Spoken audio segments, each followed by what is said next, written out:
Miss Kate Mom Elliott, give it up for her right now. I am very excited to be here. Are you all excited to be here? Good, yeah, really excited. There's a humanitarian crisis every 5 minutes. 21 species went extinct just last year, and the climate is set to hit level shit show in a decade. But tonight, I'm gonna make you laugh. This was a great idea. Okay.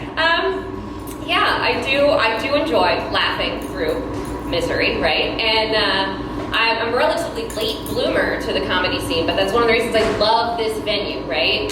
I've only been doing this for a couple years, and those, the late nights at open mics at dive bars, like, they are really exhausting. This was a really weird time to choose this hobby, right? In my late 30s. Like, this is a hobby that would have been great for, like, beta Kate. But we're on model 37 SE.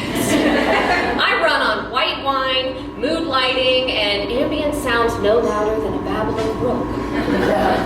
So this is right up my alley, right? This is my niche. It's important in comedy to know your niche. And I know mine. I'm clearance rack Tina Fey. I own that. I do really want to change the world, right?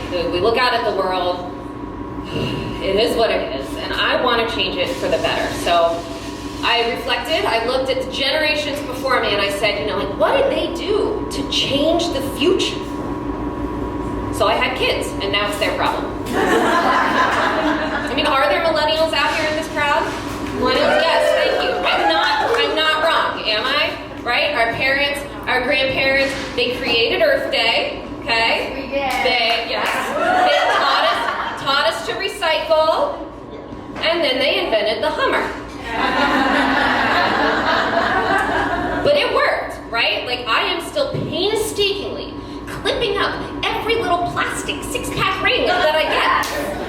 Because those sea turtles, they may boil alive in the rising ocean waters, but they will not choke to death, not on my watch. Yeah. Oh man, I do have kids. I have kids, 2 kids. I remember when I was pregnant with my first, noticing the mama bear movement. Y'all seen that? Right? There's like t-shirts and mugs and wine glasses. It's like mama bear.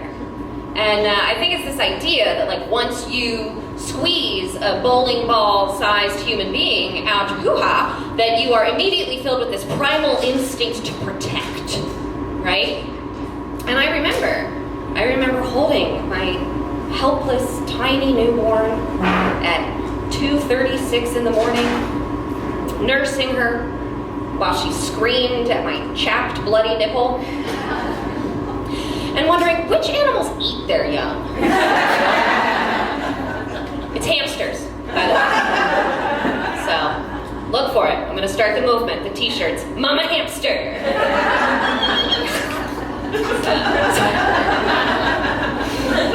Oh yeah, kids are weird. I love them, but they're so weird. Sorry, kids, you're weird. My youngest is going through this phase where she would like to sleep anywhere except her bed. Okay? So, like, most recently, it was this fort she had built. A cardboard box. But I let her, right? Because kids hear no all the time. And so it's really important to choose those moments to give them a yes. And plus, now when she's a teenager and she says, Mom, you never let me do anything, I can say, I let you sleep in a box. I'm gonna win that argument. Yeah. I also love the way that kids make friends. I took them to plant trees in a local park, okay? And we're approaching, and I'm looking, there's like no other kids there. And then I see this giant mound of dirt, okay, as we're planting trees. And there's a little hole kind of dug out at the top, and there's a boy sitting in the hole. And he sees my 2 kids approaching, and you see his eyes light up, right? Because he's like, oh my God, more kids. And so he looks around, he looks at them, and he holds his arm out and he says, Volcano! because he's clearly in a volcano with a hole. And they were best friends for the rest of the day. And I just think we as adults should take a note, right? So, for example, if I'm in the bathroom at work, and I'm cleaning up the mascara from my daily bathroom stall cry, and somebody comes in, we can lock eyes, and I can just say, crumbling under the weight of existence! And we would be friends forever. I think it would work. Would that work for you? Would we would bond over that? Cool. Appreciate it. Thanks. See, now we're besties. We're learning from the youth. I used to teach preschool. And before having kids, right? You only have so much in you. And there was a stretch of time when I was assigned the after-school program. So that's, the first grade through the sixth grade. Ages 7 through 12. What could possibly go wrong? And a mom approaches me right as we're shutting down for the night because she has a concern that her 7-year-old Millie came home with a story from 11-year-old Billy about a stick being covered in oil and inserted up a butthole, resulting in the singing of Moon River. As the adult in the room, it's my job to hear these things and intervene, right? I did not hear any of this, except a few versions of Moon River. And so now my job is to cover my butt. Thank you so much for bringing this to my attention. I completely understand your concern. I can assure you that I heard nothing of the kind. What I did hear was Billy talking about his dad's flu vaccine, which involved a Q-tip being inserted in his nose. So I'm sure you can understand how through honest miscommunication, a Q-tip became a greased up pole, and a nostril became a rectum. I don't think I need to explain Moon River. That song's a classic. Oh, what else did I want to talk to you about? Kids. I think that's all I have to say about kids being weird, but they are weird. Okay, let's think about everything I've talked about so far, right? Wanting to change the world. Kids. Sometimes I worry I'm too boring to be a comic. My parents, they're still happily married after 30 years. They gave me unending love and support to pursue all my dreams. They didn't even beat me. What am I supposed to do with this? So I do have good old-fashioned genetic mental illness. Okay, yeah. Even as a kid, my parents would jokingly call me a hypochondriac. I did not know that word, but I was absolutely sure it meant I was dying. So no, I enjoy this let's call it a daily cocktail of anxiety, depression, and OCD. So I am in therapy. I was recently, my therapist was working on my obsessive people-pleasing, okay? And so she gave me this worksheet in PDF form, which I promptly converted into a fillable PDF and then sent back to her, just in case she might find it useful with her other clients. Yeah.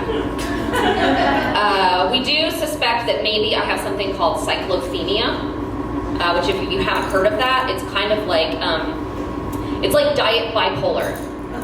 It's I'm not even interesting enough to have full-on bipolar. I have the low-calorie version, bipolar light. Now, 2 unpredictable new flavors. So basically, people with full-on bipolar, they have these low lows where they're depressed, they can't get out of bed, and high highs where they might manically start an Etsy shop for taxidermied armadillos. I don't know. For me, my lows are more I made the mistake of watching My Girl. No. He can't see in heaven without his glasses. And for my highs, I run for president of the PTA. Right? For me, it's exhausting, but to you, I just look politically high maintenance. Yeah. I was driving through Hyde Park the other day, and I'm in the car by myself, okay? And I say out loud, oh my gosh, would you look at that? A new Kohl's and Joann's. And then unknown number, letting me know that my Midwestern white woman card had automatically renewed. Yeah. Oh man. So back, that's kind of a stereotype, right? Midwestern white woman, and stereotypes they happen for a reason, but they're dangerous,